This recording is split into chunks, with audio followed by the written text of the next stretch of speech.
Iraq के सबसे बड़े शिया मजहबी रहनुमा आयतुल्लाह सिस्तानी, जिन्हें ग्रैंड आयतुल्लाह भी कहा जाता है, उन्होंने चेतावनी दे दी है कि अगर ईरान के supreme leader Ayatollah Ali Khamenei को टारगेट किया गया तो पूरे इलाके में भूचाल आ जाएगा। इसके नतीजे इतने भयानक होंगे कि किसी ने तसव्वुर भी नहीं किया होगा।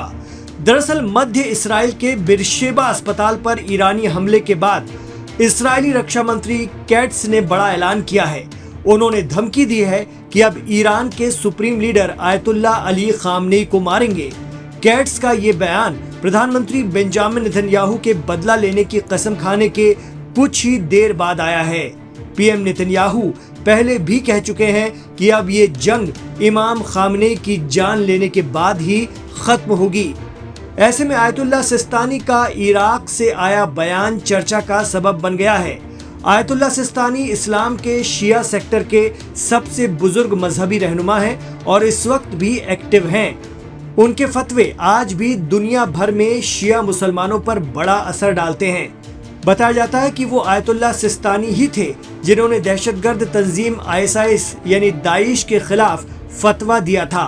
जब ISIS के आतंकवादियों ने इराक पर कब्जा करना शुरू किया और शिया श्राइन की तरफ बढ़े, वो सिर्फ 50 किलोमीटर दूर ही रह गए थे।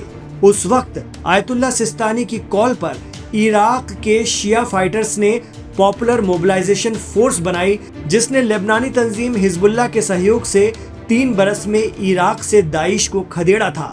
Aim right, achieve big. At KR Mangalam University, we provide you the platform to turn your dreams into reality. At KR Mangalam University. Iran मामलों के जानकार शौकत भारती कहते हैं कि आयतुल्लाह सिस्तानी की तकलीद दुनिया भर में शिया सेक्टर को मानने वालों का 70 से 80% करता है। ऐसे में इमाम खामनेई के लिए उनका ऐलान बता रहा है कि इस्राइल अगर ये कदम उठाता है तो विकराल युद्ध शुरू हो जाएगा, जिसे रोकना शायद ही किसी के बस में हो। आयतुल्लाह सिस्तानी का ये बयान ईरान ऑब्जर्वर के हवाले से आया है। लाइव हिंदुस्तान इसकी पुष्टि नहीं करता। इतना ही नहीं, शौकत भारती का कहना है कि अगर आयतुल्लाह सिस्तानी ने फतवा दे दिया तो इराक में पॉपुलर मोबिलाइजेशन फोर्स, जिसे हशदुश-शाबी कहा जाता है, इराक के अंदर ईंट से ईंट बजा देगी। ऐसी हालत में इराक में मौजूद अमेरिकी सैन्य अड्डों और एयरबेस का बचना नामुमकिन हो जाएगा। वो दावा करते हैं कि आयतुल्लाह खामनेई को कुछ हुआ तो आयतुल्लाह सिस्तानी के फतवों को मानने इराक की सेना और सरकार को भी बाध्य होना होगा। उस पूरे खित्ते में अमेरिका का रह पाना मुश्किल हो जाएगा। द जेरूसलम पोस्ट के मुताबिक इस्राएल के रक्षा मंत्री कैट्स ने कहा है कि अस्पताल पर हमले के लिए सीधे तौर पर खामनेई जिम्मेदार हैं, इसलिए हम अब सीधे उन्हें टारगेट करेंगे। ये एक युद्ध अपराध या वॉर क्राइम है जिसकी सजा खामनेई को मिलेगी। वहीं ईरानी वेबसाइट दिखा रही हैं कि 2 साल पहले इस्राएल ने ईरान के फराबी हॉस्पिटल पर ऐसा ही हमला अंजाम दिया था। इस्राएल के रक्षा मंत्री ने कहा कि जिस तरीके से ईरान हाइपरसोनिक मिसाइलों का इस्तेमाल कर रहा है, उससे ये तय हो गया है कि वो अपनी हरकतों से बाज आने वाला नहीं है। हम अब नए तरीके से ईरान पर हमला करने जा रहे हैं। अमेरिकी प्रेसिडेंट ट्रंप ने भी कहा है कि अगले हफ्ते कुछ बड़ा होगा। अब देखना होगा कि आगे हालात किस हद तक बदलते हैं।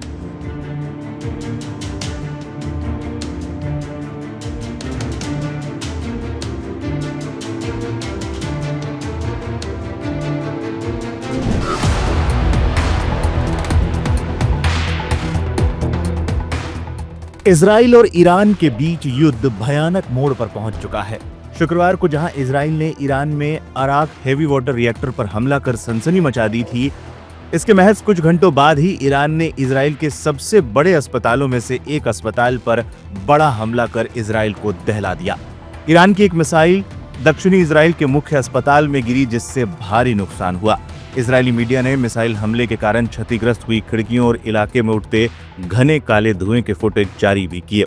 जिस वक्त ईरान की तरफ से इस अस्पताल को निशाना बनाया गया था, उसकी भी तस्वीरें सामने आई हैं, जिसमें साफ साफ दिखाई दे रहा है कि हमले के बाद कैसे बिल्डिंग से धुआं निकलने लगा, जबकि अस्पताल के अंदर भगदड़ मच गई और लोग अपनी जान बचाने के लिए इधर उधर भागते हुए नजर आ रहे थे। अटैक के बाद किस तरह से अस्पताल के अंदर भगदड़ मच गई थी। 10 लाख निवासियों को सेवाएं देता है अस्पताल। ईरानी मिसाइल ने सोरोको मेडिकल सेंटर को निशाना बनाया, जो इजराइल के दक्षिण में स्थित मुख्य अस्पताल है।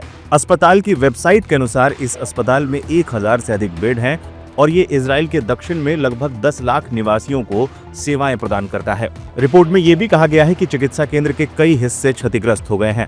अस्पताल को नए रोगियों के लिए बंद कर दिया गया है। जानकारी के मुताबिक ईरानी मिसाइल हमले में कम से कम 25 लोगों की मौत होने की बात कही जा रही है। राहत और बचाव काम में जुटे पैरामेडिक्स के हवाले से ये जानकारी दी जा रही है। इजराइल इन हमलों का बदला लेगा, Netanyahu. Aim right, achieve big. At KR Mangalam University, we provide you the platform to turn your dreams into reality. At KR Mangalam University. हमले को लेकर ईरान का दावा है कि इस अस्पताल के अंदर IDF का सेंटर चलाया जा रहा था, इसी वजह से इस पर हमला किया गया है। वहीं इस हमले के बाद इजराइल को बड़ी चोट लगी है। इजरायली पीएम बेंजामिन नेतन्याहू ने कहा है कि ईरान जानबूझकर इजरायली नागरिकों और अस्पतालों को निशाना बना रहा है।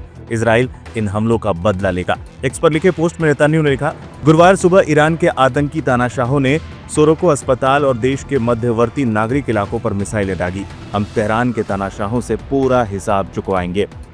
इजरायली प्रधानमंत्री के बयान के बाद इजराइल के रक्षा मंत्री इजराइल काट्स ने भी कड़ी प्रतिक्रिया देते हुए कहा, डरपोक ईरानी तानाशाह बंकर में छिपा बैठा है और अस्पतालों और रिहायशी इमारतों पर हमले कर रहा है।